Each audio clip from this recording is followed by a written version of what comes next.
Welcome, Halon Elsa. Many years ago, Queen Elsa of Arendelle had just finished building an ice palace that would serve as her new home. But first, she wanted to make one last round of improvements to the palace walls. So she put on some old clothes, grabbed a bucket of paint, and started painting away. But she soon heard a knock at the door. And when she opened it, she found a very handsome prince standing there with a bouquet of flowers. "Your Majesty, I bring you these flowers as a symbol of peace between our kingdoms," he said. "My name is Prince Ripslinger. Nice to meet you." "Thank you," Elsa replied. "It's beautiful. But why are you here? Shouldn't you be getting ready for the peace meeting?" "I am," he said with a smile. "I was just on my way there when I saw these flowers and I couldn't help but stop by. May I come in?" "Oh!" Elsa stepped aside to let him in, and they both entered the throne room together. When they arrived, they were met by King Runerd and Queen Iduna, who were very happy to see them. "Ah, there you are," King Runerd said. "We were just waiting for you to get here so we could get started." The peace meeting went very well, and Elsa and Ripcler got along famously. He was funny, charming, and handsome, everything she had ever dreamed of in a prince. Soon, they were spending all their time together, going on long walks, drinking hot chocolate, just talking for hours. One night, they were skating on a frozen lake when Ripcler took Elsa's hand and led her into the middle of the ice. "What are you doing?" Elsa asked, laughing. "I'm sorry," he said with a serious expression. "I can't do this anymore." "Do what?" Elsa felt a sudden chill as Ripcler let go of her hand and stepped back. "I have to tell you something," he said. "I'm sorry, but I lied to you.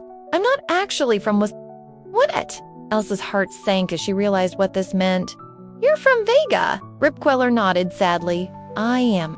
And my father, King Runerd, wants to start a war with your kingdom." "Why?"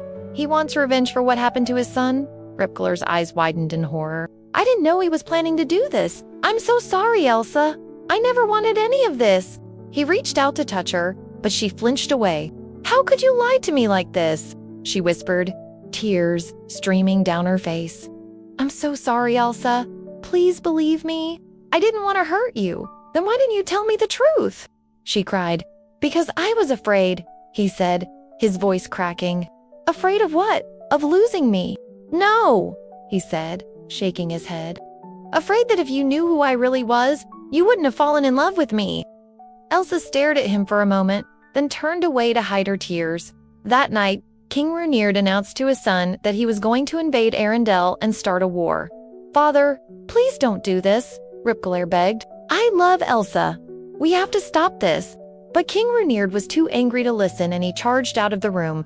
Ripcler sighed sadly and followed his father out onto the battlefield.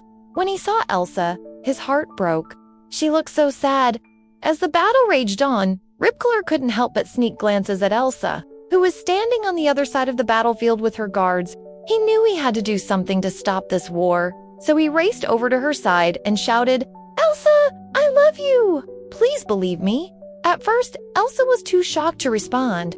She couldn't believe that the man she loved was the enemy's son. But then she saw the sadness in his eyes and realized that he was telling the truth. Suddenly, all the tension in her body melted away, and she felt nothing but love for him. She ran into his arms and they embraced tightly. Then they turned to face the armies, and together they announced that they would be getting married. The two kingdoms were stunned into silence, then erupted into cheers. The wedding was the talk of the kingdom for weeks. People from both sides of the border came to celebrate the union of Prince Ripslinger and Princess Elsa, and as they danced in the Great Hall that night, Elsa knew that she had made the right decision. She had chosen love over war and peace over pain. They ruled together for many years after that, and their love story became a legend in the kingdom. The end. Thank you for watching.